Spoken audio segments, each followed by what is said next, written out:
Okay, I just got the announcement that broadcast started, so not sure if everyone heard the intro, but we will be running this session for next 45 minutes. I'm here with my colleague Daniel Grice, and our subject for today is asset management. If you have any questions, please submit the questions during the presentation via the chat window. We will also have a quiz in the end of the webinar, and we will be asking some webinar related questions, and the first respondent with the right answer will win a nice fancy laptop bag.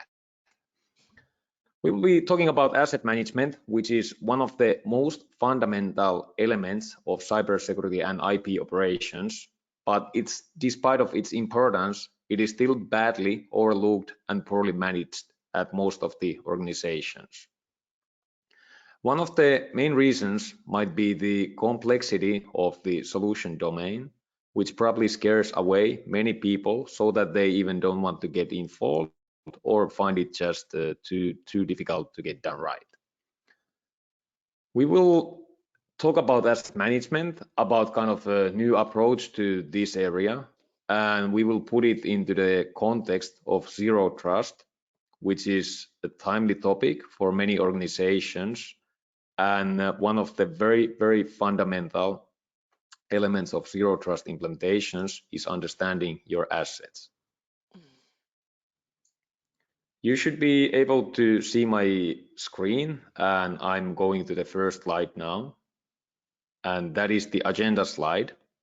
So we will be talking a little bit about zero trust, why it's needed, about the principles, about the so-called step zero, and from there we will take the conversation and the presentation to asset management or even to asset intelligence. That's something how we define it, and from there we take it to protecting the attack surface. And we have also a bit of a demo in the end of the presentation. So let's get started. And zero trust, why do we need it? It's a hot topic that pretty much every single vendor and cybersecurity practitioner is talking about today. But in many of the cases, we don't even necessarily know why it's needed or what does it actually mean. And as you can probably guess, it has, as with everything we do, it has something to do with protecting your data and your assets. And when the assets are not protected, then that's going to be the moment when breaches come into situation. And this is a slide from Verizon's Data Breach Investigations Report 2021. And in the report, we can see that the #1 tactic in the attacks is social engineering. And in 85% of the incidents, a human element is involved, which means phishing, social engineering, things that revolve around a human making a potential mistake. And when someone is tricked to clicks on something or share credentials, that ultimately gives an attacker to the access to the system. And when assets are not protected, then we start seeing more headlines. When user credentials are stolen or the accounts are compromised, that's when we start seeing ransomware getting deployed, data leakage taking place, extortion, blackmailing start happening, and generally a lot of the bad things start taking place. And one of the big reasons how we have got into this situation that a lot of breaches are taking place is because of the quick digitalization and migration to all kind of remote and hybrid work conditions, where protecting your assets and validating your security controls is getting tougher and tougher. And that is one of the reasons or reasons why we hope zero trust will help us, and maybe not necessarily stop the attacks, but at least reduce the frequency, and the impact of the potential attacks. So what is it and how does it work? Zero Trust is a term coined in 2010 by a man called John Kindevag. And generally, it's a strategy that acknowledges that there are threats inside your network and there are threats outside of your network. Perimeters were traditionally our fortresses protecting the corporate resources, applications, users, and assets, all sort of protected resources behind the perimeter. Over the time, we, however, learned that it's not necessarily the best strategy to rely purely on your perimeter, especially now during the COVID, when most of the people are remotely working, because after initiating a successful VPN connection, it means that you have every single asset available. So how does it work? It works in a way that we treat every single asset as if they are originating from untrusted networks. In a lot of situations, that is also the case. Our laptops are connected to our home networks, and we don't necessarily know every single application that is deployed on the device, let alone on my home network.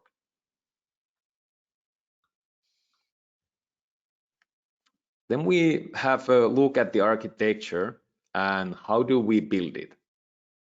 It all starts from your resources, users, applications, devices, and we can call everything here in left and right in this graph as resources and assets, because ultimately that's what they are. A piece of technology connected to backend, either looking to read or store data.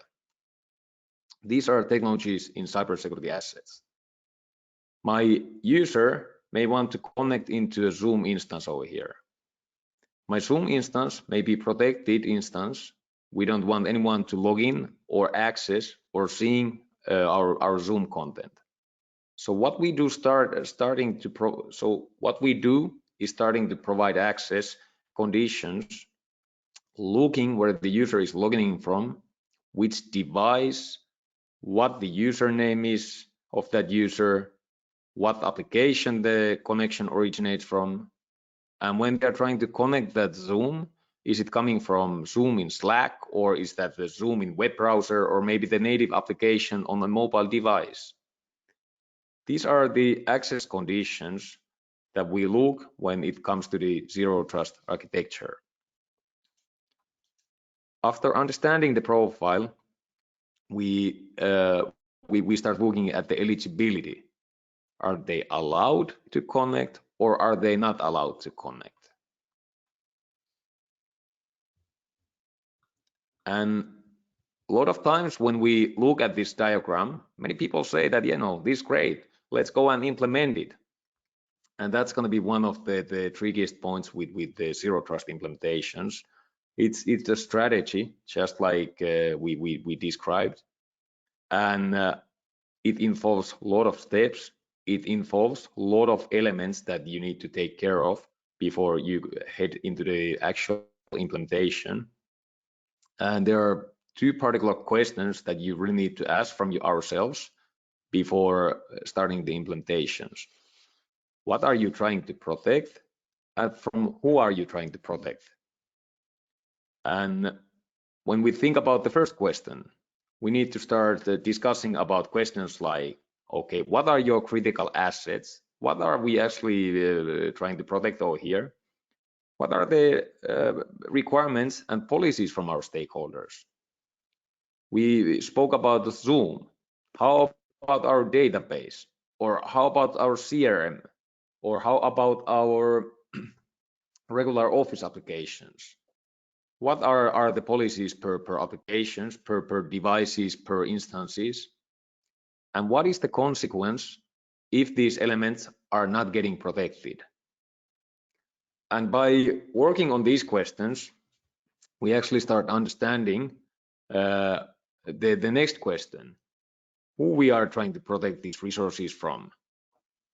And when we have that defined, we can actually start working on the three main principles of zero trust. And from here, Dan, I hand it over to you. Thanks, Tapio. So the first principle of zero trust is never trust, always verify. As we all know, the perimeter isn't the only frontier for today's cyber defenses. We now need to treat everyone and everything as a potential threat, which is why never trust, always verify is so important. The attack surface has expanded and changed dramatically over recent times and was only accelerated over the last 2 years as businesses needed to adapt to a new reality and do it fast. This made the attack surface harder to manage and secure with traditional approaches and has led to an increase of breaches caused by the supply chain, VPNs, and the move to work from home. 82% of companies who were breached in the last 18 months, according to Diligent, said it resulted from tech issues or behaviors related to working from home. As we all know, threat actors are able to adapt to the changes and exploit them quicker than we're able to defend them, which is why the never trust, always verify principle is important. The second principle of zero trust is assume breach. Now, you need to build all your controls around the principle that someone is already in your network and is looking for their next step to move laterally or escalate their level of privileges, which is assume breach. When you consider the fact IBM recently reported the average time it takes to identify and contain an attack is 287 days, the attacker has a long time just to find 1 or 2 gaps in your controls, whereas you need to always be secure to stop them. This is why it's so important to have automated processes in place to identify your assets, identify your controls, and remediate the control gaps as quickly as possible. For instance, ensuring that all devices have a working AV or EDR agent on them, as attackers will often bypass and disable these as soon as they have control of a device to hide their behavior. However, if you can spot when these AV and EDR agents stop working, hopefully you can reduce the time and the impact of the breach. Another one is obviously ensuring that all of your devices are reporting to your SIEM. If they're not reporting to your SIEM, you may miss events, which again prolong attacks and prolong the breaches and increase the damage and impact of those breaches. So we always need to assume breach when we build these controls and make sure that those controls are constantly in place.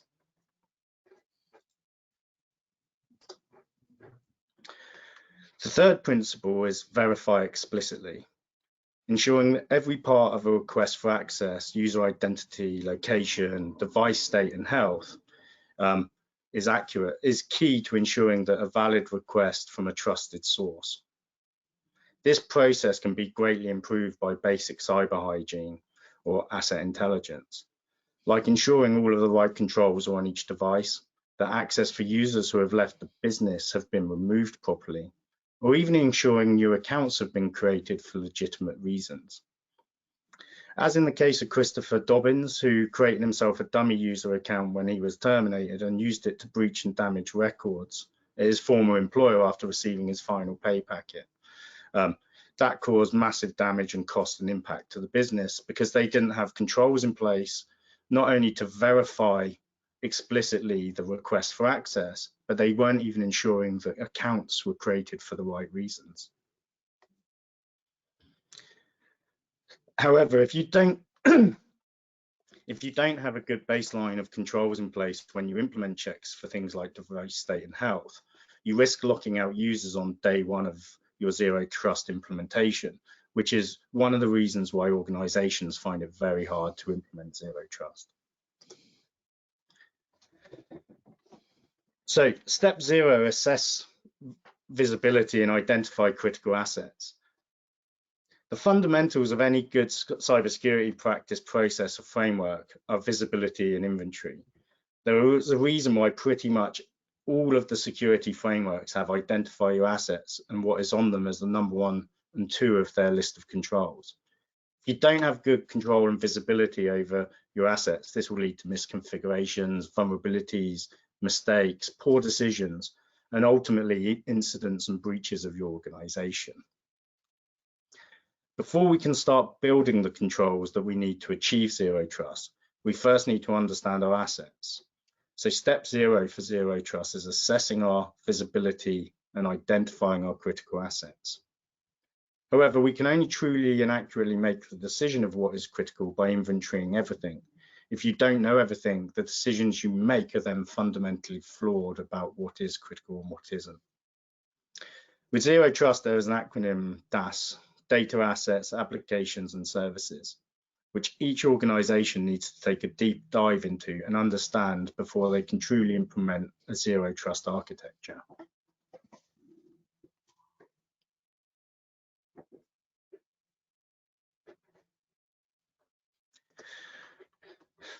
However, a lot of organizations are struggling to move to a zero trust architecture due to a fundamental challenge of visibility and inventory. But why does this exist? If you look back over the last 20 years or so, as organizations, we have exponentially increased the complexity of technology and the tooling needed to support that technology within our organizations. Life was simple 20 years ago when people had desktops attached to their desks running Windows NT4 and no Novell file and print servers. I remember one of my first ever projects in IT was after hours. We did a floor walk, noting down all of the details of every desktop, printer, monitor, keyboard, mouse, and entered it into a spreadsheet. We probably achieved over 99% accuracy and coverage, then went for a beer. Life was easy then.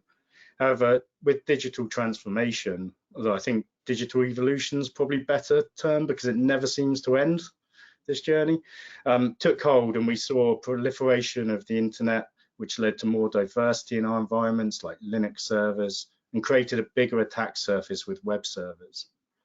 The advent of virtualization helped to drive dynamic change, mobile devices, cloud, containerization, IoT, OT convergence, etc. over the last 20 years.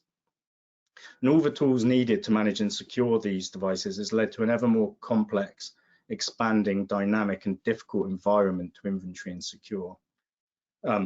This has led to siloed data. It makes it really hard to see a big picture of everything you have and compare and contrast data to find those control gaps and make sure that you can see everything. Because ultimately, if you don't know a device is there, how can you secure it? Exactly. And I think it's a fair say over here that the more of these management tools, the more of the management consoles we have over here, the more complexity we have, and the more difficult it gets to understand your assets. And with zero trust devices, that's like one of the domains. But then we have also the application layer, and on-prem, like on computer applications, that's one thing. But then we have this world of SaaS application of its own, and this is getting even more complicated. The corporations might have a set of sanctioned applications that are centrally manage their purchasing licenses, such as Salesforce or maybe O365 or SAP. But then there's hundreds of different applications that are just deployed by the users themselves and or the departments by themselves. And those are something you are not aware of at all. And there might be a lot of even unwanted applications running over there. And at the same time, we need to keep in mind that we have these user identities, credentials that are becoming increasingly important from the access management point of view, from this generally from cybersecurity point of view, because everything when we go to cloud is more or less relying on the credentials, on the user identities. And the more of these applications we have, the more of user identities we probably will have. And then when we combine these to a large number of various asset management platforms or different tools we have, it's getting to a very, very messy and siloed environment where having the big picture is getting complicated. And then if someone has not seen the picture before, this is just a visualization from one of our customer organizations, how the, for example, SaaS applications are sprawling across the organization and what is the interconnectivity between the applications. If we want to provide this conditional access, if we want to understand our assets as a step 0, just like Dan described, in order to do that, we would really need to understand all this interconnectivity, but it's not always that easy. We can take Zoom, which we discussed about earlier, as an example, or maybe many of you are familiar with Slack over here. And both of these are great example of applications that have connectivity to a lot of other applications. There are a lot of permissions, and there are a lot of data flowing between these applications. And maybe if you think that, okay, we are protected by securing one particular application, you don't even necessarily take into consideration that the same data might be flowing to some other application, or there might be accesses available via the other applications to that particular application data. And then would you like to discuss a little bit about the differences between the traditional asset management that has existed for a long time and what is asset intelligence, as we call it? Yeah, thanks, Tapio. So asset management, as most people think of it, is managing the life cycle of devices, the licenses on them, ensuring that you're ordering the right kit from the right places, scanning barcodes when those devices appear, inventorying them, and gathering software inventory using some form of an agent, whether it's like SCCM, Altiris, Snow software. But the problem with this is there was never an objective within asset management to see all and have complete coverage, because it wasn't necessary. When people buy licenses, etc., if you've got roughly 8,000 machines, you probably buy a 10,000 license just in case. So accuracy isn't really the key. And so this data doesn't support any security use cases, because in security, completeness and accuracy is the fundamental of what we need.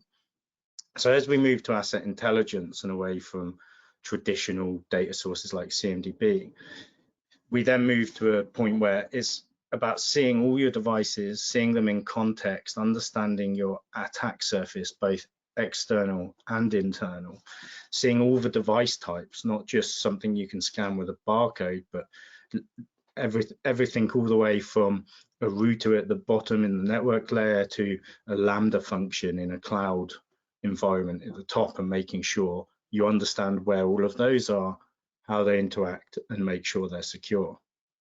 Because if you can't see all of these devices, if you don't understand what's on them, if you're not able to ask questions of them, you can't ensure that the policies that you've decided on as an organization are being enforced properly. And whether that's you're spending millions of pounds on a fancy EDR tool, if you haven't deployed it everywhere, in a case like ransomware, it can often be completely pointless having it in the first place, and you've wasted all that investment. You know, vulnerability management. Log4j was a great example of this. Is just scanning stuff for vulnerabilities didn't solve the problem. You needed to understand what software was installed, what embedded libraries were in those software, what CVEs were there. And actually, by going to asset intelligence and having a complete view of each of your devices, not just what CVEs, but what vulnerability software is installed, our customers were able to ask those questions of Exonius and say, show me all the devices with this software or that software. We were able to build dashboards.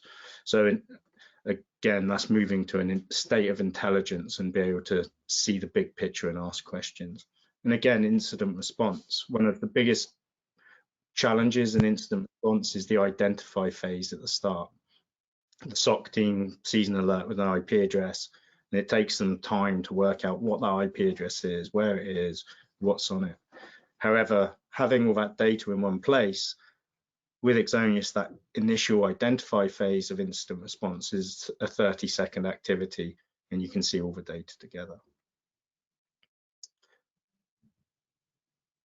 Very good. And as we see it over here, this is, we call it asset intelligence, or we call it cyber asset management, to differentiate what the way how it's been called for past 20 years, with this very, like, you know, static and kind of manual approaches.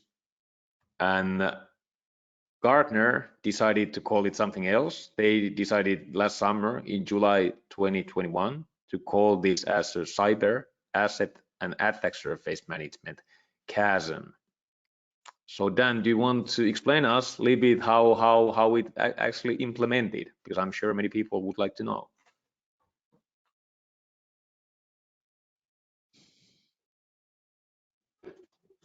Sorry, I was just trying to unmute. One of the great Yes. challenges of 2022.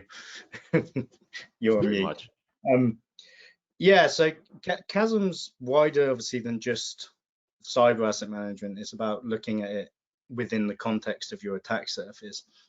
It's also the recognition that external attack surface isn't the only attack surface, so very much in line with zero trust. And so Gartner created the term Chasm, and how we work with this and how we implement it is we pull all your data sources together. So you have your existing data sources. We work on the principle that you already have all the data you need. You're data rich, but you're insight poor. And so you can't ask simple questions of tools to get simple answers, like how many Windows servers, is my CrowdStrike everywhere, do I have vulnerabilities on these devices? Often because there's gaps in those controls. A scanner won't see all of your network. An agent won't be deployed everywhere. It won't be functional. A NAC can't support work at home users. There's a whole range of issues with current technology and tooling, but by bringing all that data together and allowing you to see it and compare it in one place, what you're able to do is find those gaps, find those controls where they're missing. There's not a single device on your network or in your environment that's not talking to a tool somewhere, whether that's a physical device on your network talking to a router or a switch, whether that's a work at home user logging into Google Workspace Office 365.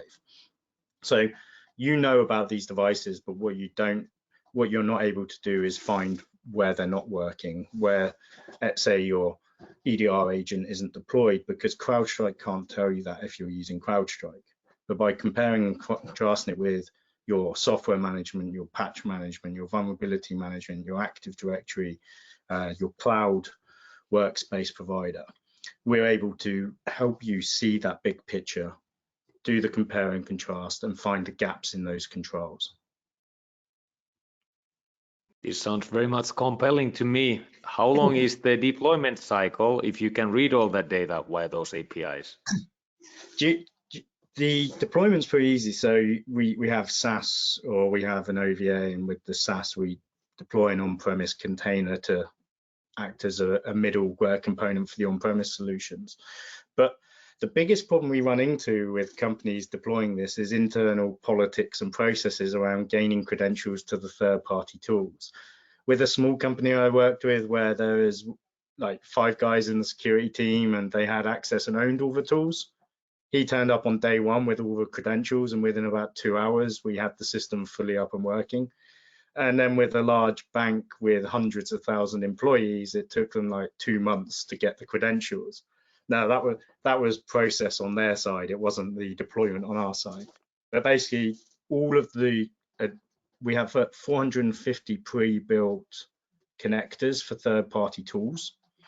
So pretty much almost most commercial big products, we have an out-the-box adapter. All of the rules for normalization to make them all talk the same language, which allows us to correlate the data, are built in. So as I said, it's a case of putting your credentials in, and then the magic just happens in the background. It's often quite interesting with a demo because the sort of the outcome looks really simple and easy, and people are like, oh wow, that's easy, but actually the magic's all in the background. We spend a lot of time and effort on making it easy. Yes, and that's exactly how it works. And if we look at the next slide, which is about putting the Chasm into the context of zero trust. So to implement this asset visibility, to really have the full inventory, up-to-date inventory of all your assets, this is the way how it's going to work.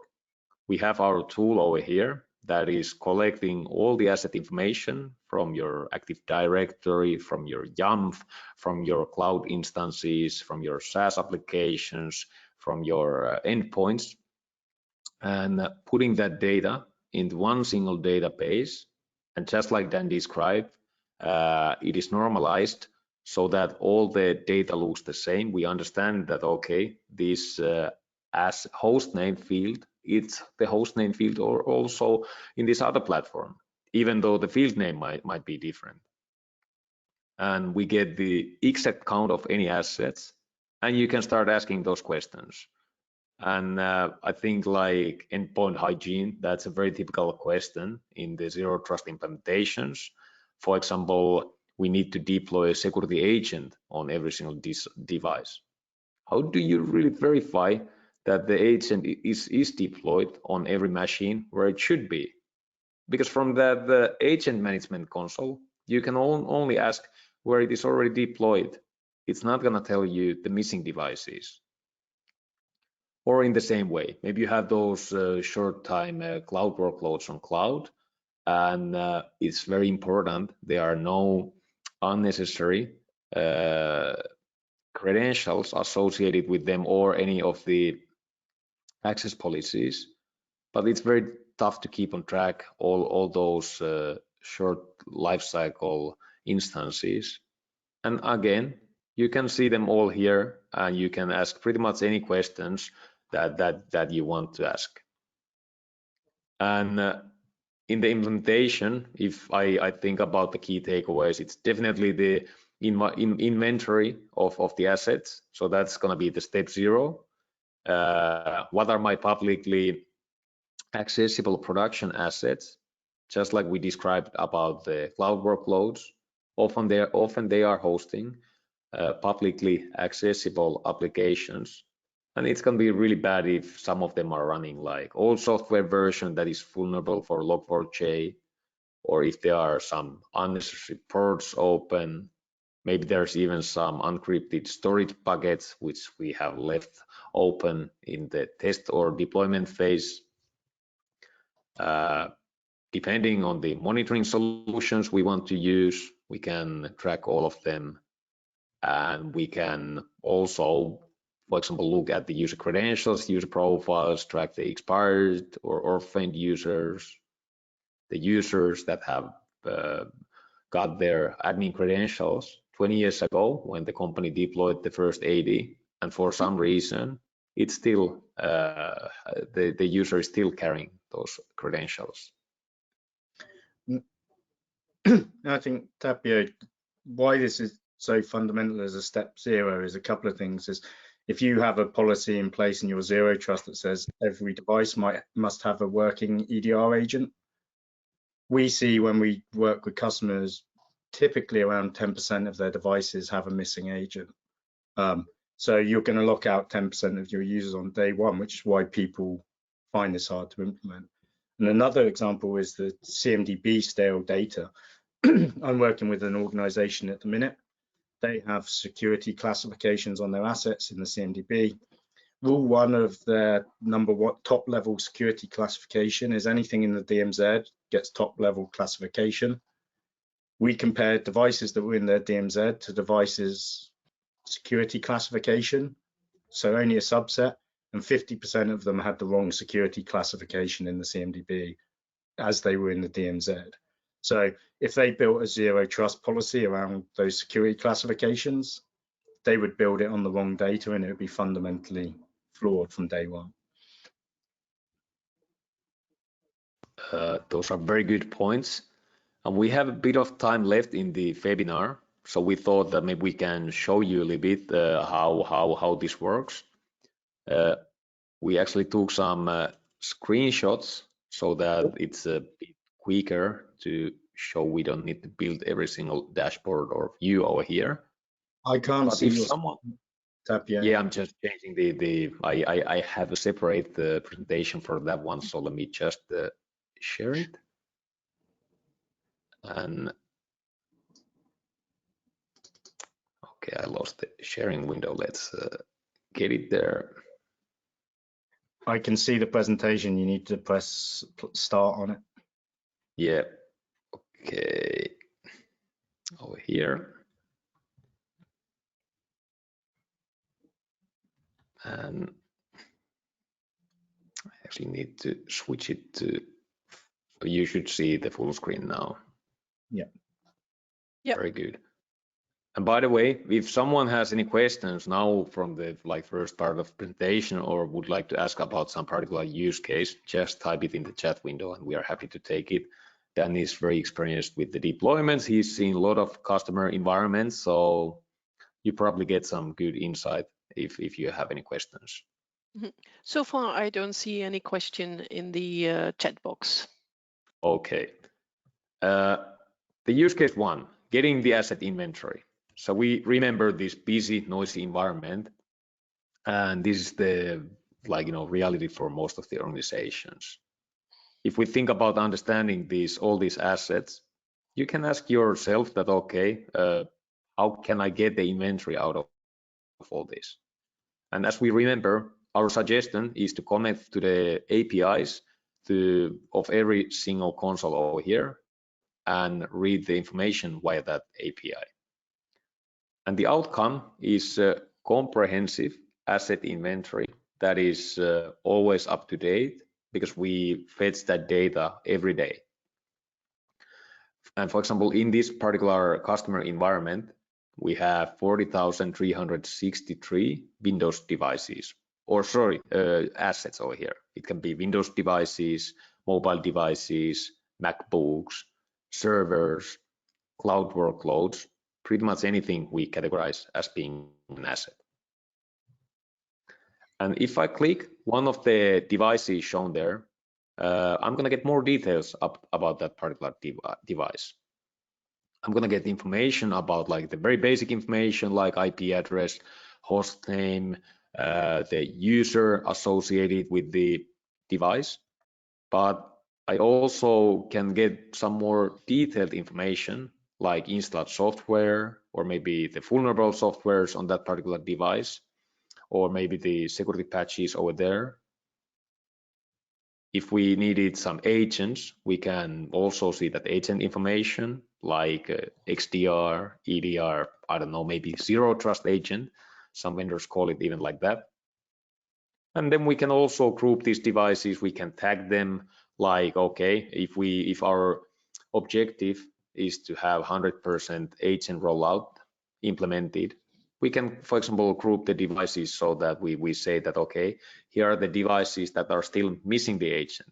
These are the devices that we really need to work on because we are not going to be able to roll out our zero trust policies before we have that agent running on every single device.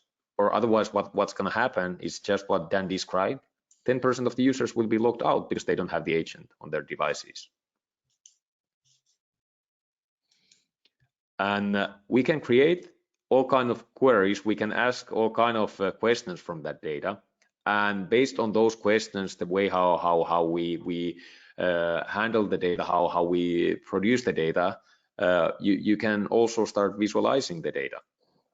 And for example, here, if let's say we are in early days of understanding our assets, we can, for example, create all kind of category dashboards to understand a bit more what are the different categories, the different device groups over here, what we are seeing.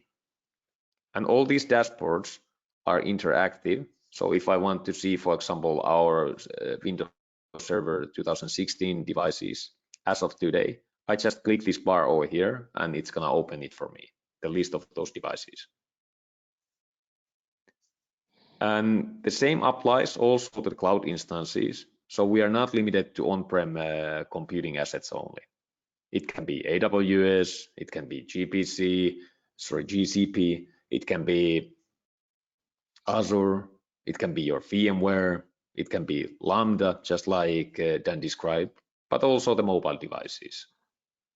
And all these help us to build the foundation of our asset inventory and really, understand what it is about. And that's going to be the step 0 we are talking about. The second use case was about having this particular agent software deployed. And just like we remember, I cannot log into CrowdStrike or McAfee and ask that, okay, show me the devices where this is not deployed.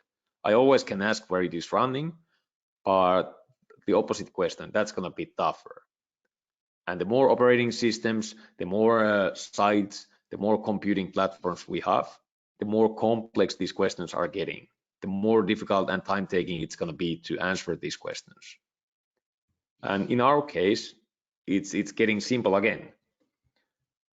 You just define what is the operating system type you're interested, or maybe it's all the OSs.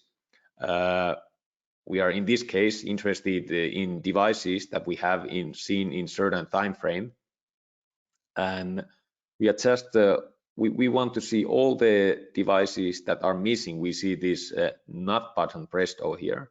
So show me all the operating system devices with Windows that don't have McAfee running, and we have seen the device in past 30 days. And this is the outcome. It takes me 5 to 10 seconds to create this query, and we get the results over here. I can take either some automated actions to have the software deployed, or I can maybe export this to a CSV file and send to another team that is responsible for getting the software deployed. I can also go back in time, so we see this display by date over here. So we are snapshotting this data every single day. In often cases with cybersecurity and incident response, we need to understand how did this look like maybe 2 weeks ago. And we have that ability because of the snapshots. We can go back in time and say that, okay, show me the view on the 2nd day of April. And then we are going to have this list of assets in the way how it looked on the 2nd day of April, and all the configurations, all the details. The third thing we discussed about, so we discussed about assets, we discussed about the users, about applications, and then we discussed about the users and credentials. And we can also, we don't look only into assets, the devices, but we also look into users and their credentials. And what it means is that you can start asking all kinds of questions from those credentials, from those user profiles and identities. So here we have some examples of my saved queries that we could ask. Okay, who are our kind of unused users, which we have not we haven't seen for. Sorry, I'm getting confused over here. So user with devices seen in last 30 days. So show me every single user account that has been seen associated with one of our devices during the past 30 days. Or maybe we are interested in seeing users that have been created in the past 30 days, or maybe even past 5 days. And we might also be interested in users that are enabled with in the administrators group, or there might be some password policies as part of our zero trust implementation that we need to implement and we need to validate.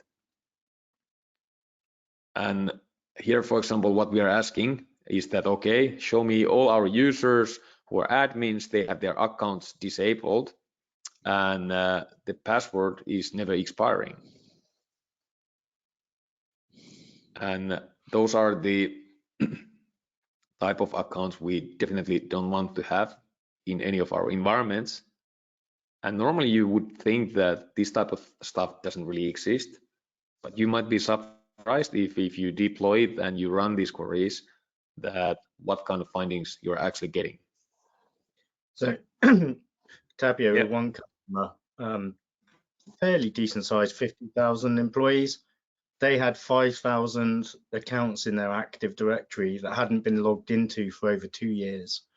Their offboarding process wasn't working. They weren't disabling any accounts when people left the business. And this is another classic use case for users. Show me all the users that are disabled in Active Directory but still active in Okta, or still active in Okta but disabled in Active Directory, and helping you really validate those offboarding processes. Yeah, that's a great example, and exactly the type of situation that I was referring, that you might be surprised, and that's a very good example what is the reality out there. And over here we have another example of situation that, okay, show me the users which we have not seen for a long time, and or before the end of last year, and then they use filter out those users out of these that we have seen all of a sudden during the past 5 days. Why have the users been inactive for 5 months, and now all of a sudden they pop up? Could this be an indication of one of those 10 example users that someone maybe found those credentials and are starting to abuse them?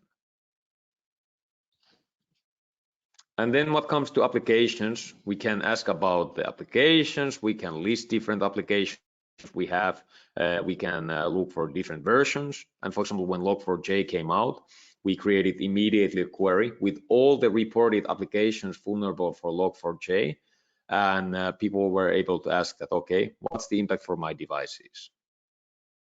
And then when it comes to these SaaS applications, this is a completely new world for most of the organizations. And if traditional asset management is tough, or asset management for your devices and for your user identities, this is getting even more tricky over here because of this interconnectivity, because of a lot of applications that are used outside the traditional software management processes the organizations have. And this is definitely also one of the working areas.